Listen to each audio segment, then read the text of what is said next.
Informasi selanjutnya, Saudara, TNI Angkatan Darat bersama Kementerian Koordinator Bidang Politik dan Keamanan mengirim bantuan alat berat tambahan ke daerah bencana Sumatera. Long arm, eskavator, bulldozer, dump truck, reverse osmosis hingga mobil pemadam kebakaran dikirim untuk mempercepat pemulihan pasca bencana Sumatera. Bagaimana pendistribusiannya? Berikut liputan jurnalis Kompas TV Niputu Trisnanda dan juru kamera Andika Pratama. Saudara, TNI memberikan sejumlah bantuan untuk bencana Sumatera, baik itu pembangunan jembatan Beli termasuk juga alutsista. Hari ini ada sejumlah alutsista ataupun juga kendaraan-kendaraan yang dikirimkan ke Sumatera untuk kemudian menangani bencana. Lebih lengkapnya sudah bersama kami Kepala Staf Angkatan Darat Jenderal Maruli Simanjuntak. Selamat siang Pak, terima kasih waktunya untuk Kompas TV.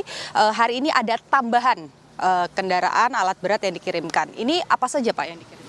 Ya, kita hasil dari evaluasi kita kunjungan ke sana, kita mendapat banyak masukan apa-apa saja yang perlu kita dukung untuk membantu mempercepat pemulihan ini. Kita sudah siapkan perlengkapan-perlengkapannya. Kebetulan kita ada pengadaan barang 2026. Jadi kita percepat, kita pergunakan dulu untuk mengatasi bencana, nanti baru masuk ke satuan.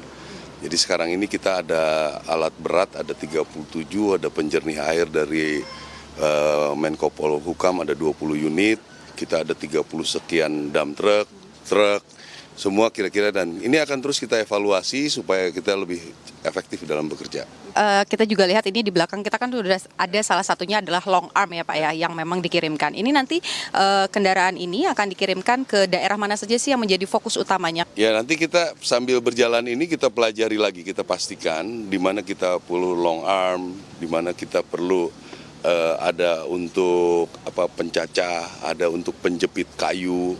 Nanti kita detailkan lagi. Di awal tahun seperti ini pengadaannya sudah ada, sambil kita setting nanti dropping di pelabuhan, kita dorong di mana memerlukan apa gitu. Ini yang juga menarik, selain alat berat juga ada mobil damkar. Ya. Ini kan juga menjadi pertanyaan publik begitu. Ya. Kenapa damkar dikirim ke kawasan Sumatera? Karena di sana kan banyak lumpur-lumpur yang bisa di daerah publik itu, sekolah-sekolah lumpur semua itu selama ini dikerjakan hanya menggunakan skop.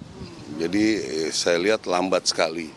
Kita coba kumpulkan yang punya kita ada sekarang. Ya, kemarin memang kita sudah dapat ada 15 unit damkar dikirim ke lokasi, dan kita lihat sangat efektif untuk pembersihan daerah-daerah publik seperti sekolah, rumah sakit, puskesmas, pasar. Nah, kita tambah lagi sekarang untuk mempercepat gitu. Oke, baik. Terima kasih Kepala Staf Angkatan Darat Jenderal Maruli Simanjuntak sudah berbagi dengan Kompas TV. Kita harapkan bantuan kendaraan dan juga alat berat ini bisa mempercepat proses kehidupan di Sumatera pasca bencana. Terima kasih banyak Pak waktunya untuk Kompas TV. Saudara, setidaknya hari ini yang dikirimkan ke bencana Sumatera ini ada sekitar 55 unit yang dikirimkan melalui jalur laut dan juga jalur darat, di mana nanti akan disebar ke beberapa kodam yang memang ini menjadi daerah bencana begitu ya. Setidaknya ada di Kodam Tuanku Imam Bonjol yang ada di Sumatera Barat, kemudian ada Kodam Bukit Barisan yang ada di Sumatera Utara, dan juga nanti disalurkan ke Kodam Iskandar Muda Aceh. Kita harapkan pulihnya Sumatera ini bisa cepat dilakukan supaya masyarakat bisa kembali beraktivitas. Niputu Trisnanda, Andika Pratama, Kompas TV, Jakarta.